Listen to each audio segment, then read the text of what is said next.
On Second Shot, we tackle 2 new headlines every week to find out what kind of wisdom the world is dishing out today. And we want you to be a part of that. When you see a headline you want to take a second shot at, or if you're looking for advice, or just want to tell us what you think of the show, email us at secondshotcast@gmail.com. If you like what you hear, rate us on iTunes. This helps us move up in the ratings so more people will see us. And if you want to hear more, subscribe to the show so that the new episodes will get straight to you every single Friday. We love you. Thanks for listening, and enjoy. There's a lot of news in the world today. News that might surprise you, startle you, upset, or maybe impress. News that's not always for the faint of heart. That's why the man who failed his way to success, Heath Oakes, is stepping up. Tackling today's headlines with ignorance on fire in a way only a millennial mogul can. Take off your sport coat, grab a beer, and enjoy the conversation. This is Second Shot with your host, Heath Oakes.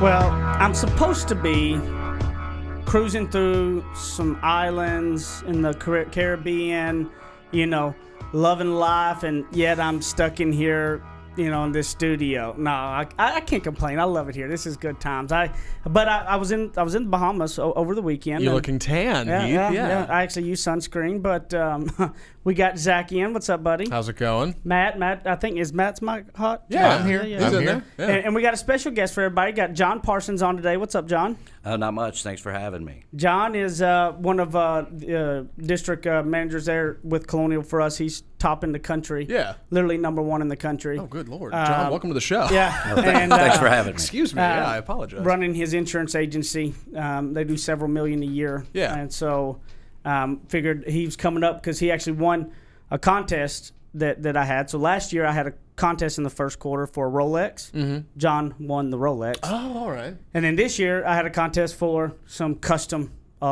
pretty expensive, very custom suits from my girl. Oh, wow. That they get. And so John and I are going to date me and my girl because he won the first quarter contest again to get his custom suits. Swept it again. Well done, John. My gosh. Thank you so much. Shoot. I appreciate I it. thought you were going to say the contest was to come on the show. Yeah. It's Well, a that true too. price. Yeah, that too. Welcome home. Yeah, you get to do some work, a little extra work on your day, right? That's fantastic. Not a problem. You definitely are not shy of the cool contests and celebrations. Why were you in the Bahamas?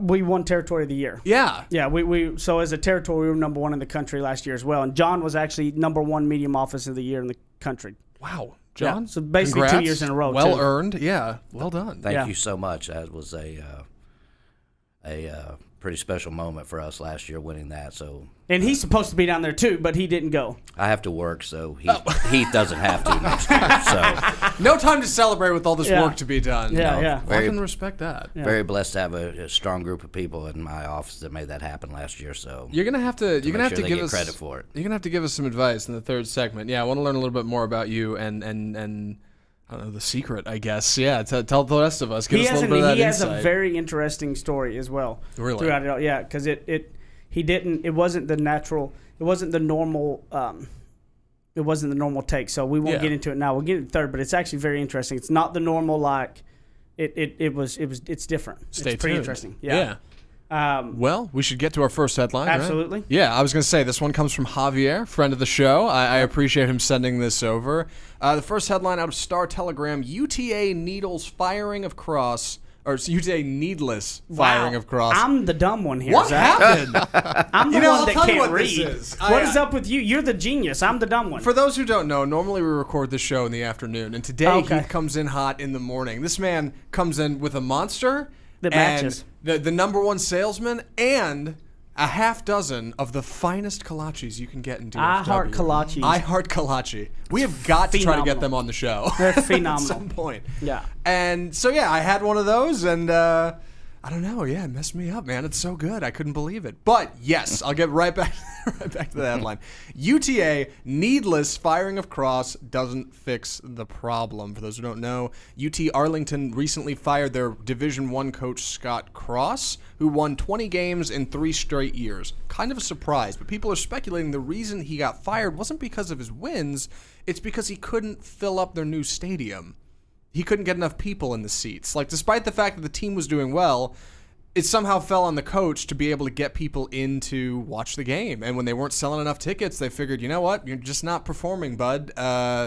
It's not going to work for us. So they're going to move on, I guess. And I don't buy that because number one, it ain't the coach's job to fill up the seat. His is to put a good product on the floor to fill the seats up. But if he puts a good product on the floor and the seats don't fill, that's somebody else's. Yeah, but talk to marketing. Yeah. So, but really, Javier said in this deal. So we kind of had like two things that we really, we just figure out how we take off on it, right? John one was his loyalty dead.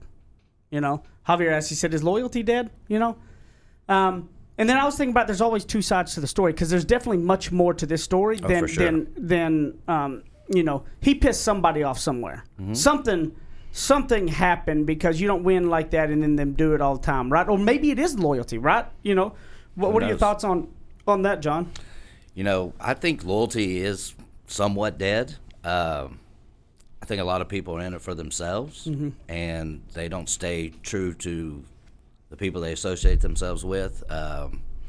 And I think loyalty is kind of a two-way street. You got to give it to get it. It is. So, like I said, that if you got somebody winning and all of a sudden you're basically getting rid of them because they can't put people in the stands, to me, they're not very loyal to the coach. There's obviously something happened. Something happened somewhere. Well, here's one thing that I'm a firm believer. I play favorites, and I've always told everybody that. One of our first meetings, what did I stand up and say? Yeah, I 100% play favorites. He does, for sure. You know why? Why? Because nobody can go run their mouth behind my back when I help the ones winning. And I say I play favorites by the facts, by the numbers, not by if you're a friend of mine, not by your color, not long how we known each other. The best thing in the world is that anybody has the ability to be in my favorites group. Just produce. So I don't help the losers. I help the winners. I spend my time with the winners on getting what they need. As I've said before, John obviously is number one, not just territory, but the entire country. And if John needed me to come wash his cars for them to sell more appointments, sell more insurance, I'd come down there and wash his cars. Or I may just hire some people to go do it, probably. Sure. But if I had to, I would. There's a lot of pollen in East Texas right now. He's just saying. 'Tis the season. But the kicker of that is that I believe in being loyal. And so, like, if I got somebody who they develop the most sales reps, I'm going to look at that. Whoever does, the people I know and bring in, that's who I'm giving to. Like, so some people go, well, you're just making the good get greater. Yes, because look, all the other ones, they have the ability to get there. They just have to beat them. And so I believe in loyalty to the people being there. But I do believe you got to be loyal to get loyalty as well. For sure. And if you if you're consistently somebody who feels like people are screwing you over or not being loyal, guess what? You might be the problem. You are the problem. You Right. are not a loyal person because you cannot. Because look, I can't tell you. I don't consistently have people screw me and not be loyal to me at all. I'm trying to think of the last time I've had that happen. But obviously it's going to happen from time to time. But if it's a consistent thing, then you're the problem. Yeah, exactly. Right. Nobody's going to serve the king if the king doesn't act on the will of the people. It's a mutual thing. Yeah, Yes. whether you like it or not. Well, and just in your friend circle in general, like just in life, right? Not even in business, but in your life. Yeah. Like if you think about it, you go. The kicker is that if all your friends and stuff are stabbing each other in the back, so that means because you're a part of that, so you need to get out of that group. For sure. But loyalty does not have to be dead. And you always have to remember, though, there's a difference, in my opinion. I always say that there's business and there's friends, okay? You always have to remember business, there is no loyalty in business. Business is business as far as making numbers and money.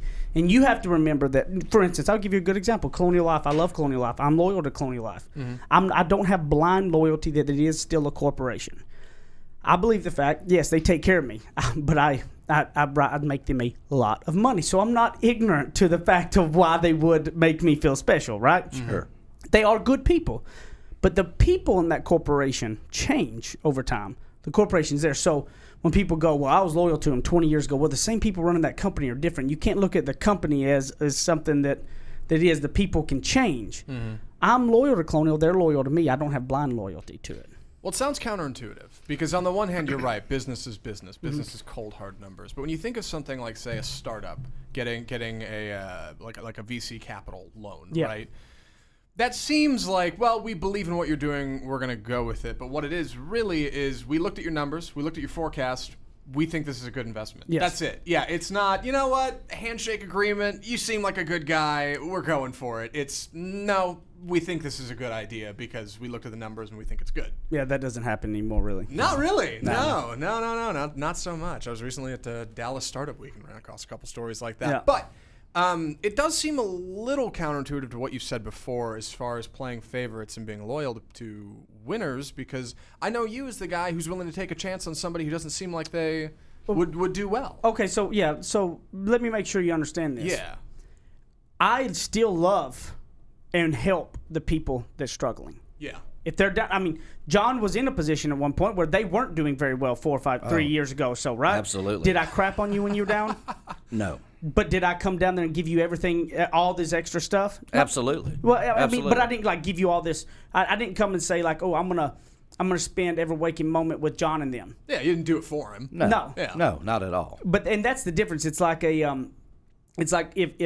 but like John and them, if I got a broker in a rep in East Texas back then, it would have never went to them. Oh, no It'd have way. went to Robert and them, and For they sure. knew it. That's what I'm talking about. Oh, yeah, for sure. But I didn't crap on you. No, and not I at didn't all. say I'm not gonna treat you right. Yeah. I'm just not going to give that extra deal with it. And so with John and them, I went down and had a conversation with them and said, look, y'all do what you want to do. I feel like I needed to free their reins up to let them figure some stuff out. And then they did. And then obviously it's been turned around. So for sure. It's not about, you don't have to crap on people. You don't have to shame them. You don't have to do all these bad, it's just that I don't ever, the winner, a lot of times winners in work environments, this is what happens. You just take for granted they know you appreciate them.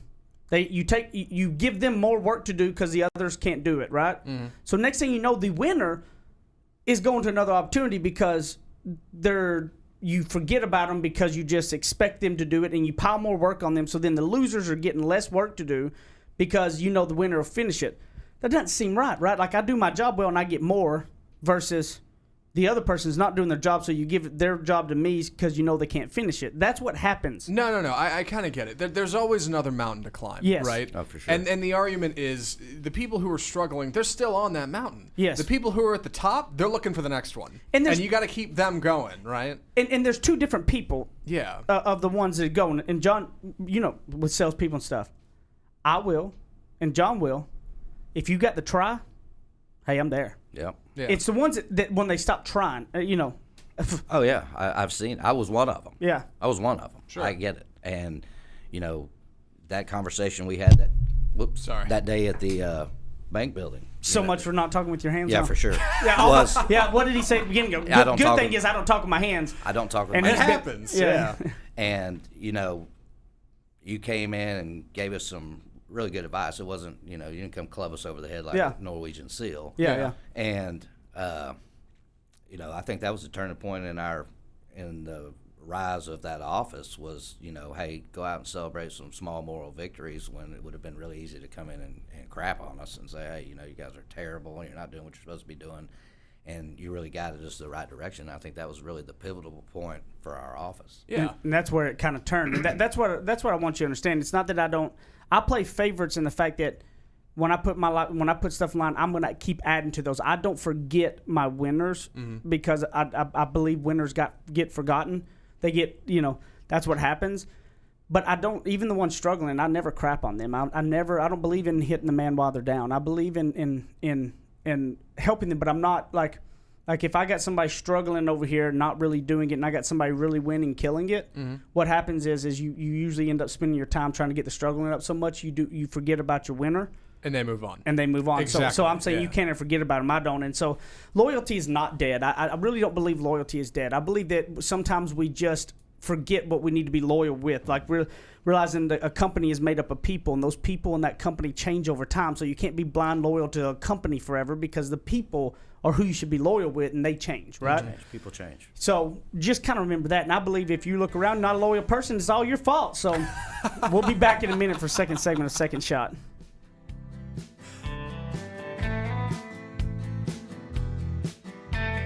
He's a suit and tie kind of guy with deep Southern roots. Heath Oaks hosts more of Second Shot coming up. on RNCN. Hear ye. Great news for all of you guys. Colonial Life is hiring some salespeople from all over the country. No matter where you are in the United States of America, if you're looking for a sales career, if you want to just learn more about what Colonial Life does, send an email to mbeltran@coloniallife.com, mbeltran@coloniallife.com. We'll get you set up with the right people you need to talk to and see if you're going to win that job. If you're in the Metroplex area, great. If you're in St. Louis, great. We're going to have office there for you. mbeltran@coloniallife.com and change your career today.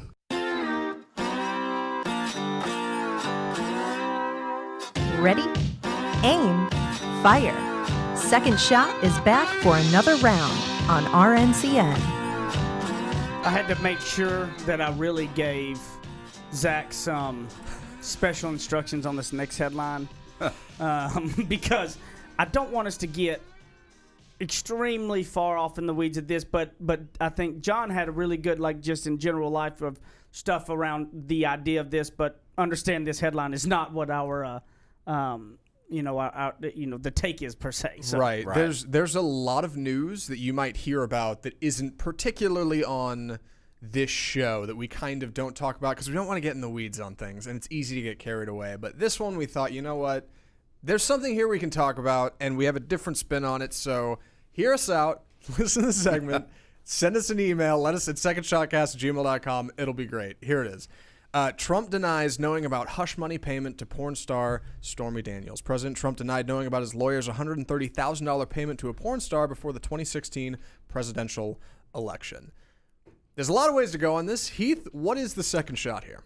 Look, John and I were talking about it, and we've talked about just in general that, there's NDAs, right? Non-disclosure agreements happen in business and happen anytime you go with things. And that's basically what this hush money is NDA stuff. And there are times that you think you do something wrong, right? Like you're never there for your kids, but yet what you do is you try to buy them more toys, and you think, okay, my money can fix it. Look, the old way is the truth. Money can't fix everything. You can't write a check to fix your discretions, to fix your morals and your character and your ethics. You can't just write a check and that goes away. And that's what we want to talk about. We're not, whether or not any of this is true or not, we don't care. We're not in that. We're talking more so in life in general. You can't write a check and your discretions, your morals, and your ethics just disappear. Right. Sorry, John, you were about to say no, something. Go ahead. It doesn't work, and I can tell you this firsthand from personal experience. My father, great role model for me, super dad in my eyes. I guess when I was about 9, 10 years old, and I'm okay talking about this, so 9, 10 years old, he kind of had a propensity for forgetting that he was married to my mother. That's a really good way of saying it. Yeah, I'm just going to be polite about it because and I can tell you those actions, I guess when I was about 12 years old, my parents got divorced, right? Yeah. So had to uproot ourselves from Houston, move back to East Texas. And, from the time I was about 12 to I was about 15, that was a really dark time for me. Yeah.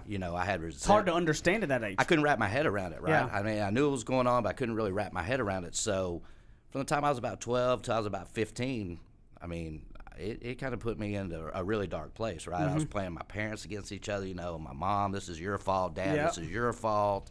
My grades started suffering in school, so those actions, there were a lot of repercussions behind those actions, right? And as I got older, my dad, he did very well in business, so he was able to afford certain things, and, his solution to the problem was always, hey, let me write a check. Yeah. I got cool things out of it. I wasn't going to turn it down as a teenager. I had a new car. Yeah, Heck yeah. I'll get over it for a little bit. But, But so, deep down, the problem never got fixed. Never got fixed. And it's really hard to say this, I'll be 50 years old this year. So 40 years I've dealt with this. Yeah. And as I got older, the resentment was less, but it was always there. Yeah. And, I remember, some of the conversations I had with my father before he passed away. He's been passed away about 8 years ago. And, it was just really weird. He looked back and said, hey, I'm really sorry for all the things I did. But he tried to make it up monetarily. Yeah.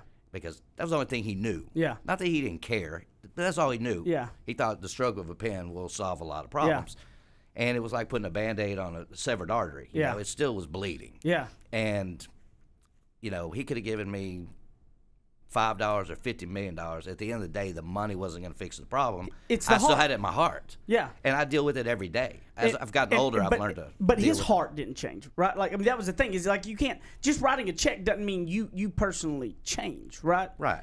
And it's such a crazy thing because it is so true in today's world. And as parents, is that you see it all the time that these parents that are obsolete and gone from the kid's life or done and that think, you know what?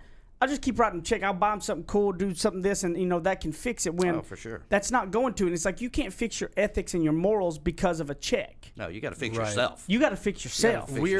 It's funny. Money. They say money can buy happiness. Money can't buy emotion. No. You can't. You can't buy like real feeling. It's very counterintuitive. Everything we do, business, life, it's all built on people. Yes. It's all built on how we feel about things and how we perceive the world around us. At the end of the day, money can only go so far. Yeah. Right. But what are things that what if somebody is sitting out there, John, and they're in a situation where, you know what, I guess I've been that person that has been kind of writing those checks. How can they change that? How can they turn around? How can their story have a different ending?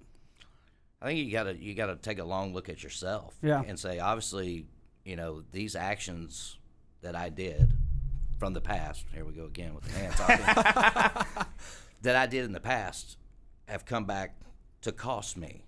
And at some point, you got to make some kind of change in your lifestyle that says, hey, I cannot do this again and put myself through this, because what people don't understand is at some point we got to all be accountable for our actions. Yeah. I don't care what anybody says. I agree. And you're going to get away with it for a little while. Eventually, it's kind of like poop in a punch bowl. It's going to surface, right? Yeah. It's going to surface. Poop in a punch bowl. It's going to surface. Is that going in the show title? Yeah, that might. Poop in a punch bowl. That's epic. That is epic. Might have to hang on to that one. That's how you know. That's how you know he's from East Texas. So, I was going to use another word, but I'll be correct. Well, it's very correct of you. But you've got to, it's got to start with you. You got to want to. You've got to want to, right? You got to want to be a better person. And one of the things that, having seen that, is I always try to be, I'm not perfect by any means, but every day I try to be better than I was the day before. And one of the things I've tried to instill into our kids, my little boy's 8, he's kind of figures it out, but my stepdaughter, she's getting ready to graduate high school in about 7 weeks. So wow, one less mouth to feed. Well, congrats. Yeah. That's good to her. Yeah, she's done really well. Proud of her. And I guess she was about a sophomore in high school. Friends started driving, and I'm very blessed. She's not boy crazy, so that's fantastic. She is going to prom here in about a few weeks, so I can't wait to interrogate her date. But I told her, I said, Anna, you have to be really cognizant of what you're doing and what you're surrounding yourself with, because your actions today may haunt you for the rest of your life. Yep. Especially in the age of social media. Oh, social media. That's why I don't have it. I'm not a big social media fan. But every guest him on and this Robert, show. I'm telling you. I mean, it's even like my dad. We kind of got to joking one day when I was, I don't know, high school. I said, we were in election year. I said, you ought to run for president. And this was really a defining moment in my life with him when he was stone cold serious. He goes, son, I don't want my past exposed. Yeah. And I got to thinking, well, had you done the right thing, you wouldn't have to worry about it. You wouldn't have to worry about it. Yeah. Right. And that's what I don't understand with all these people, with these public figures, and, hey, I'm going to go out and do what I want to do, and I can fix it. Before you run, you should just stand up and say, I'm going to give you all a list of everything I've done wrong. Here's where I've screwed up, and here's where all my stuff, and just go ahead and throw it out there, because it's going to come out. It's going to come out. Right. Hush money ain't going to cover it up. No. Your past discretions will come out. The quickest way to get over it and move forward, in my opinion, is owning it, admitting it, and saying, what do I got to do differently? I mean, we've sat there before, and I've watched, in my opinion, one of the good things to, if you feel like you're somebody in those boats, or if you know somebody that is, you want to do stuff, I think it's super important to do love language test with your spouse, with people you know on a regular basis, and doing some of those kind of personality tests with people you work with. Because here's what happened, is not that it's good or bad people. So there's a lady, Cherry, who actually used to, that brought John into this business. And we had a really hard heart-to-heart. She was somebody who never come off very, she would give people, you say you need $5 for gas. She'd give you $5 for gas, okay? Yeah. Because in her opinion, probably her love language type thing was gifts or something, giving, right? Like in that way. Sure. But yet she would turn around and dog cuss them in front of everybody like 2 seconds later. And then when everybody would leave her or something, she'd be like, well, I give them money and I give them this. And I had to hit her with, like, look, understand something. That's not what they care about. They care about not getting dog cussed in front of everybody. Yeah. They care about you being able to listen to when they're just going through a hard time and not saying, I ain't got time for this. You and Cherry, if I give you $5, that means a lot to you, but not to other people all the time. So you've got to know what means the most to other people. Because I do believe there are some people that probably just would love those checks in some instances. Well, yeah. But it will never fix the depot. But understand, I think you need to know other people's languages, your coworkers. There's personality tests, Myers-Briggs that everybody can take, that you can learn the languages of how to interact with people because everybody's different. You know, I know that there's some people that I can kick in the butt, and there's some I got to love on. Mm-hmm. And there's some that don't respond to either one. So I learn everybody individually, and I think that's what you have to do as well. I think if you're one of those people you feel like you may have been in something in that kind of situation of giving people hush money or just thinking there's one thing fixing it and not finding out the truth, that you start with understanding the other people more so you know what grabs them emotionally and actually means something to them. Right. You know, have you ever done anything with love languages? Have you ever? No. I got to be honest, I haven't. I should, though. Yeah, Okay. listening Yeah, to me it too. now. Me Yeah. too. You and your girlfriend need to do the love language test. Where is this? Just Google love language test. All I mean, right. it's a big deal. And know each other's love languages, because that's how you're going to know what really matters to the other person. I'll you know, write that down. it's a huge deal. I think if you're married or you're not, I mean, and I think if you're in a co-working space, if you're working with people, you need to look at the Myers-Briggs tests and stuff, because understanding people, you know, it was like Cherry, she really did care about people. For She just sure. thought the checks were what fixed it, don't you think? Yeah, yeah, for sure. And I used to kid with her all the time. I was like, Cherry, you got a heart of gold, but you have no people skills. Yeah. I mean, you have no people skills. So Can't talk to people. yeah, she couldn't. I mean, he knows She couldn't. we were about as polar opposite as you could get. And it wasn't a matter of character. You know, it wasn't. No, not at all. No, But it came sounds off like that- it came yeah, off to that me, way. you telling me this, it sounds like a character issue. It came off that way. Yeah. It did, but it wasn't a character issue. It's But really I think that's a lot of people though, Zach. I think a lot of people, it's really not a character. They just don't have the people skills. Yeah. And it starts with knowing how the other people are, understanding you can't just do one way. There's no one size fits all. You got to individually understand how people tick and work, and you got to pull those triggers. So you know what it does? It takes you to take the time to do enough to figure out how all the people around you do work and tick in order to make sure that it works the best with them, because, you know, people may come off with character issues, but it's really not the truth. So, you know, and at the end of the day, hush money doesn't get rid of your discretions. Your past issues are not something you have to live with forever, but you have to own them. Gotta own Get them. it out there. Own it and move forward. Don't keep trying to bury it. There's no such thing as burying it, no matter how much money you have or how much dirt you got to pile on top of it. Your past is your past. Own it. Use it for a learning tool. Move forward and change it from this point forward, from your family, from your kids, from your coworkers. You can change who you are and your actions right now, moving forward. And if you own it all, it'll start perfect today. So we're going to come back here in the third segment and get to know you a little bit better. Awesome.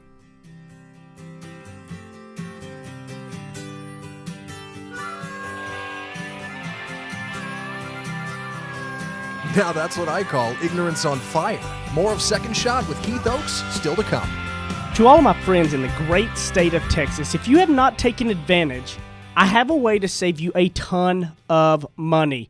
I have saved over about $3,000 in the last year, and I have no hassle. Go to energyogre.com, put in the promo code SECONDSHOT. Now listen, promo code SECONDSHOT, and you're going to get a free month just for signing up and saving a ton of money. So don't be crazy. Stop sitting around talking about, is this the real deal, and go do it right now. energyogre.com, promo code SECONDSHOT, and a free month. Thanks. Go get it now. Run.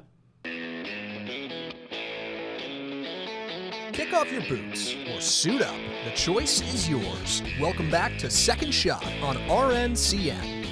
I actually kind of feel grown up drinking a coffee cup. Like it's water in here, but I feel like a grown up, you know, because I feel like there's always something around, grown people, like, because I don't drink coffee. Yeah. But, like, I think I want to start drinking almost all my drinks out of a coffee cup Just now. kicking 'Cause back, I just sipping feel, out of a There's mug. I something just feel about it. grown. Yeah. It's funny, when I was a kid and I realized in some some situations, people drinking out of coffee cups often they weren't drinking coffee. Yeah. They're drinking more adult beverages, Right, which makes yeah. me feel even more adult. Yeah. As I sip I was out about of my to say the same thing. I'm like, if you're drinking out of a coffee cup, there's a good possibility you Right. may be trying to hide. There's a Something slight else. Hide something in possibility your there's mug. more than coffee in there, I but just, in this case, I just want to walk around and be like, we need to get to work with my coffee cup. Like the movie The Office? yeah. He'd walk over there. Yeah, I'm going to need you to come in Saturday. I'm in Saturday. And he always had that coffee cup there in his hand, Office Space. It's just not a good look. Office It's not a Space good was look filmed for in you. Dallas, right? Oh, yeah. In Las Colinas, right there in William Square, right by In my town. office. Yes. Yeah. Oh, I didn't know that. Small Yeah. world. Yeah. Every Yeah, time I think about if you that, look at, when you watch a movie, if you watch it, you'll pay attention to stuff around there, you'll see it all. Oh, cool. Yeah, pretty neat. So we're going to get to know you a little bit, John, Sure. because he has an interesting story. And he also, John is like John and I are the same fact that we tell it all. We don't really care. We're open books. And he has an interesting story because of a lot of things, but most people that kind of are at a pinnacle of kind of a success that he is at right now, usually like in this business, he did well before this business, but in this business, his first handful of years was a struggle but then most of the people can turn around, but none of them really get to that like pinnacle, like where John is. Because honestly, John and his team, that they've been number one we've got, there's probably 700 offices in the country, and he's number one 2 years in a row in Longview, Texas. It's not like he's number one out of 20. And what's fascinating to me on the outset here is maybe it's because Heath comes in with his awesome suits and his incredible collages, but John, you're here. You're drinking a Dr. Pepper and you got cool socks on. You seem like a very humble individual. On the outset, I no offense, wouldn't think, man, this guy's like the greatest salesman ever. Yep. So what's the secret? What am I missing?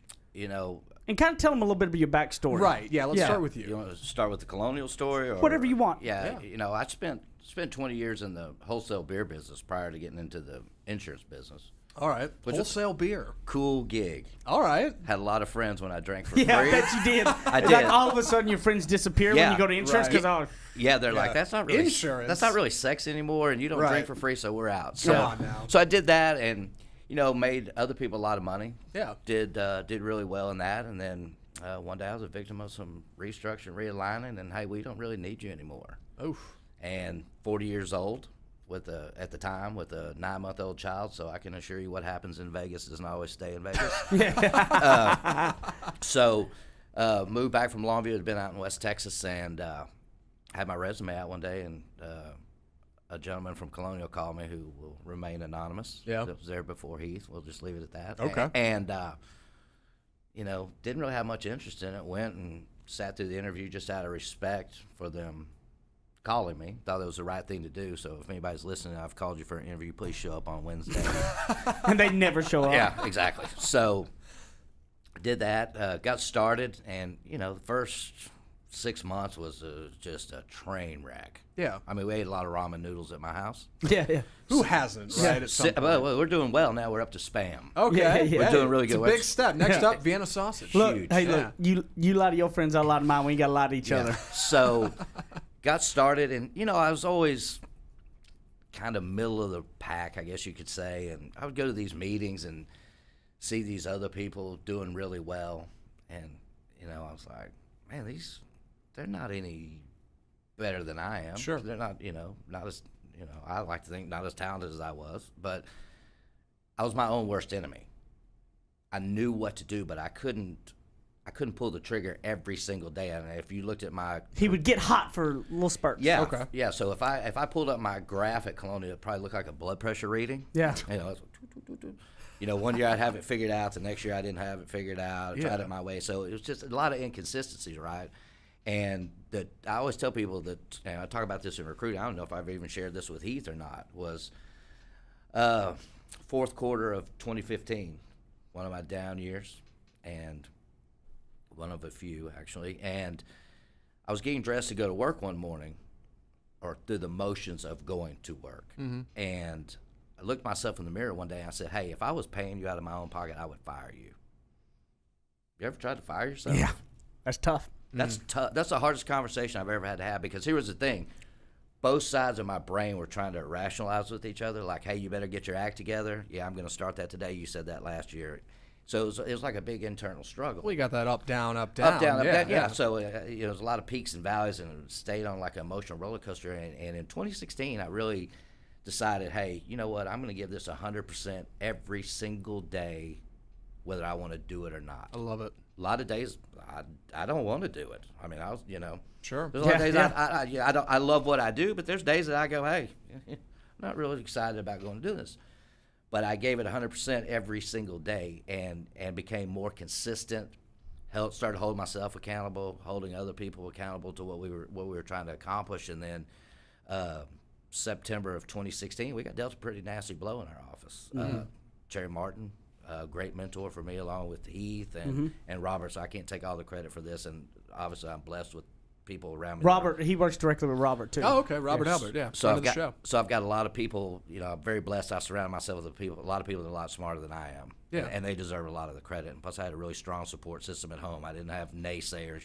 Yeah. Sit around feeling sorry for yourself. My wife was like, "You need to get out and see more people." And I can honestly tell you, if it weren't for her, I probably wouldn't be where I was at today, because she was never a naysayer. But Cherry, not feeling good, goes to the doctor, and I guess it's about 14 days later, She died. She dies. Oh my gosh. We're at her funeral. Yeah. And so we're kind of in limbo, like, what do we do next in the office? And so we try to keep the train on the tracks for the last part of the year. And I guess it was October. Heath and I and Robert sat down one day. It was like the interrogation from hell.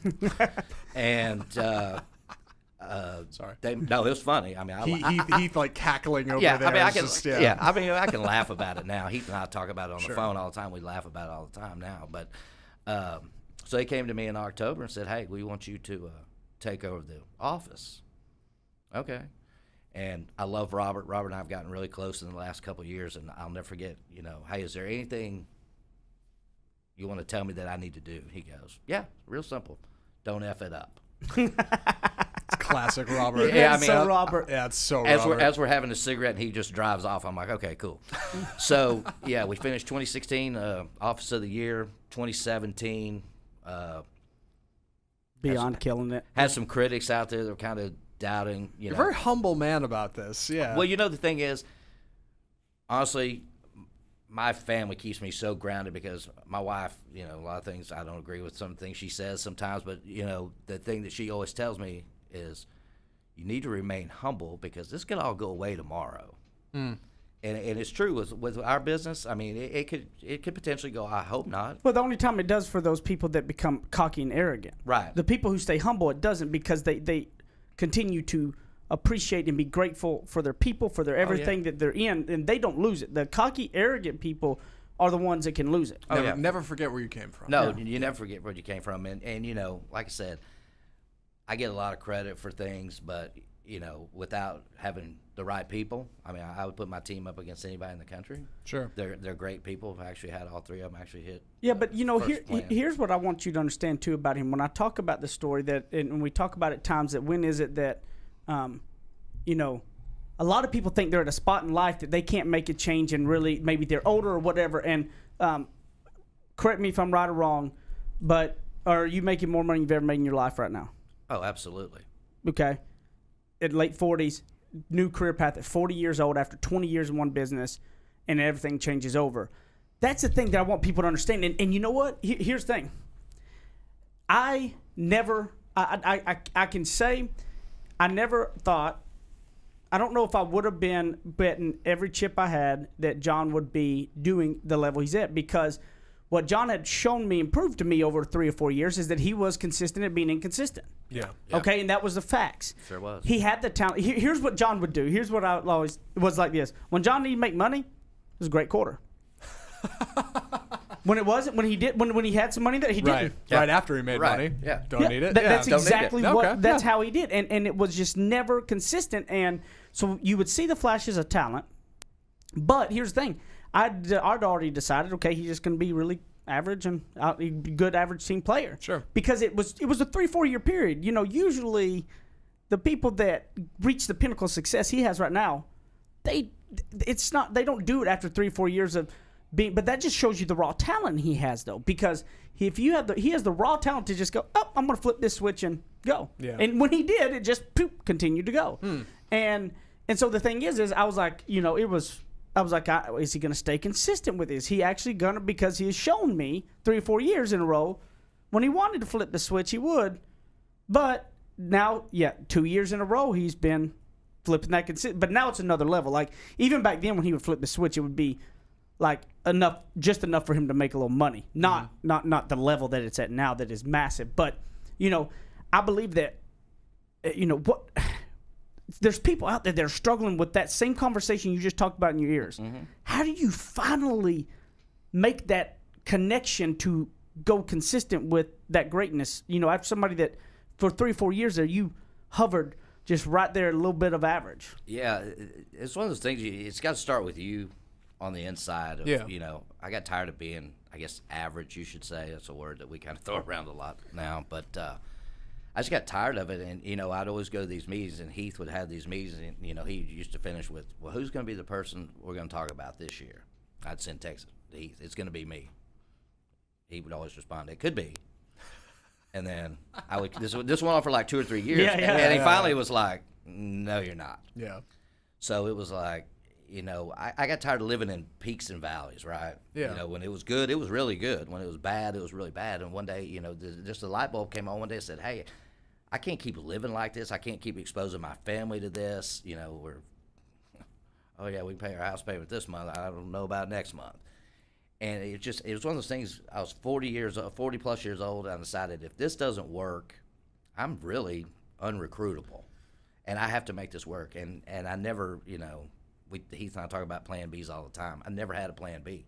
I stuck my foot in the water, finally stuck my foot into the water, jumped in and stayed cold for a little while, and then it just took off, and it's been a crazy ride for the last 2 years, and it's been a lot of fun. And I think honestly, God, one of the biggest keys to understand is that it does start with you of realizing you have the ability to do it. It's not anybody else's fault. Like John wasn't up and down because of anybody but John. But me, yeah, I was up my own way. And when that finally clicked, then it happened. So I hope that, I believe this story can resonate with a lot of people. You got a 20-year career, midlife, corporate life changes, make a drastic change, and, within an 8-year period, within 6-7 years of being in that career, mm-hmm. you making 3, 4, 5, 6, 7, 8 times more than you've ever made in a 20-year career before at a high level or whatever, and like how, it was scary, but yet that leap was the best thing ever happened. And, best thing ever happened. And that if you're in that limbo,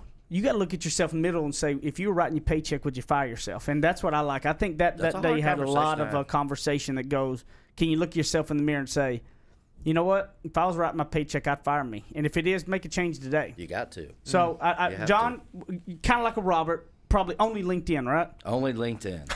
Don't you have something What is going you on? don't have anything else? Robert, Scott, John, everybody. Yeah, I don't understand. Man. I don't understand. I'm just not a big social media person. Yeah, obviously. Well, you're very successful, so maybe there's something to be said about that. I see these young people in our office, and it's like, do you read this on Facebook? Or I don't care what you're having for lunch. I mean, I just for some people it's like a second job for them, and I'm just that's just not me. Oh, it turns into it before you know it. You got to watch out. Zach, where can we find you? Zach? You can find me on Twitter at @AppleZachIntosh. Yes, that's me. At Heath Oaks, at Ignorance on Fire on all the channels, as we all know. Thanks for coming on, John. I appreciate it. I think we're going to have you on for the next week's episode as well. Cool. Maybe we get some new dimes dropped in for you. But cool. I love you guys. See you next time on Second Shot.